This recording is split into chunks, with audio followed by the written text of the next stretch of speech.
मर्जी जीवन बिताए। अब होता यह है कि उसका कोई दोस्त था, उस बिटिया का कोई बेटा, सुनिएगा, उसका कोई दोस्त था, वो मतलब फ्रेंड सर्कल चलता था। जब वो गांव के लिए आने लगा, इंडिया के लिए, तो फ्लाइट से जाने लगा, तो उसने कहा भैया मैं आपको भेजने चलूँगी, रेल आपको जहाज़ पर चलूँगी भेजने।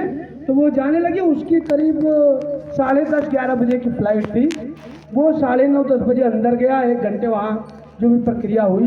तो उसके साथ एक दोस्त था, राहुल। सच्ची घटना आपको बता रहा हूँ, सुनिएगा। राहुल था, तो राहुल की फ़्लाइट 3 बजे की थी बहन जी। राहुल की फ़्लाइट 3 बजे थी। तो बहन ने बोला कि ऐसा कर भैया, तू यहाँ 3 बजे तक क्या करेगा, यहीं पास में ही मेरा कमरा है, चल तू वहीं लौट ले, थोड़ी देर के लिए रह ले, फिर उसके बाद तुम 1 बजे उठना और यहाँ पर आ जाना। तो भैया ने कहा नहीं नहीं बहना, ऐसी कोई बात नहीं है, भैया जाहिर है हम यहीं पर रह लेंगे। तो उसने कहा नहीं, ऐसे अच्छा नहीं लगता, जैसे तुम उसके दोस्त हो वैसे मेरे भी दोस्त हो, चलो।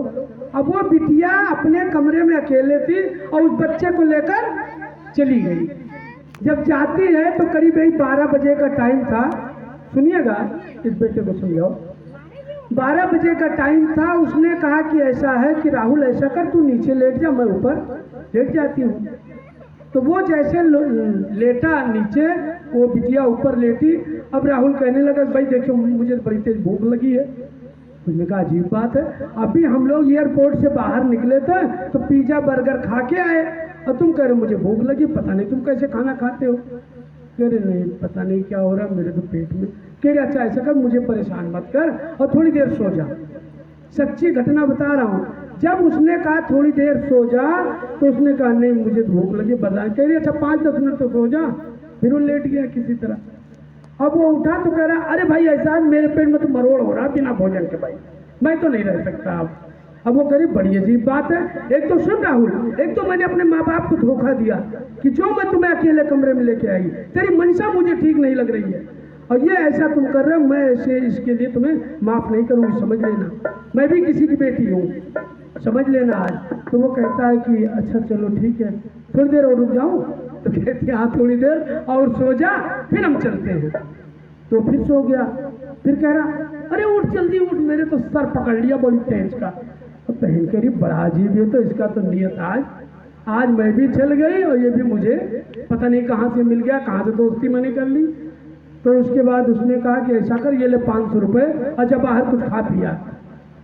उसने कहा मैं अकेले नहीं जा सकता, तू भी चलेगी साथ। अब उसने कहा बड़ी अजीब बात है, रात को लड़की 12 बजे कमरे से बाहर निकले और वो विचरण करे कि हमें कुछ खाना पीना, लोग तो पता नहीं कैसे कैसे मतलब बातों को सामने रखेंगे।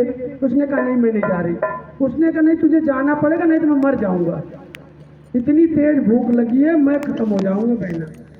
अब हुआ क्या कि उसने कहा चल चल तू आज चल ही ले, आज जो होगा देखा जाएगा। बाहर जैसे निकला, सुनिएगा बहन जी, बेटे को संभालो जरा। बाहर जैसे निकला, वो बिटिया जैसे बाहर निकली, आगे से कुंडी बंद कर लिया उसने आगे से जब कुंडी बंद कर लिया तो बिटिया ने कहा अरे ये क्या मतलब भाई, आपने कुंडी क्यों मार ली। उस बिटिया ने कहा, उस बेटे ने कहा बिटिया से कि आपके बेड के नीचे कोई लेटा हुआ, आपके बेड के नीचे कोई लेटा हुआ है, इसलिए मैं बहाना कर रहा था कि तुम कुछ खाने के लिए बाहर चलो। तो उसने स्मरण किया कि जय भोलेनाथ, आज तुमने मेरी इज्जत बचा ली। तो उसने कहा कि बहन तुम बड़ा भोले भोले कर रही हो, ये क्या मतलब है।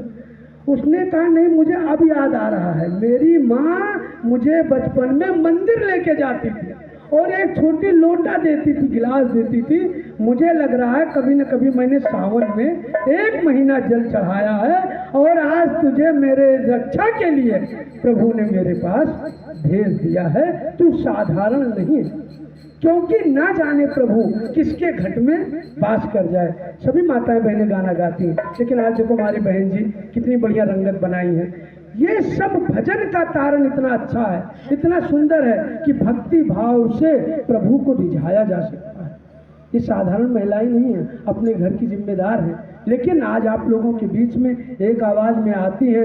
ये सब शक्ति स्वरूपा हैं, सनातन धर्म की एक ध्वजा को लेकर के वो आपकी गलियों की खाद छान रही हैं, साधारण नहीं है। इन बहनों के लिए भी एक बार ताली हो जाए। अच्छा सुनो, उसके बाद हुआ क्या कि जब वो बात भक्ति की आई तो उस भाई ने बोला कि देख बहन, अब तू देर मत कर, फटाफट पुलिस बुला, क्योंकि तो पुलिस बुलानी पड़ेगी। भाई अंदर कोई लेटा हुआ है। कहीं तुमको कैसे पता चला?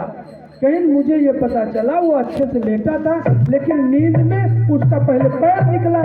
तो मैंने कहा इतना बड़ा कौन सा जानवर होता है, इसका तो पैर निकल आया, मुझे लग रहा है कुछ गड़बड़ है।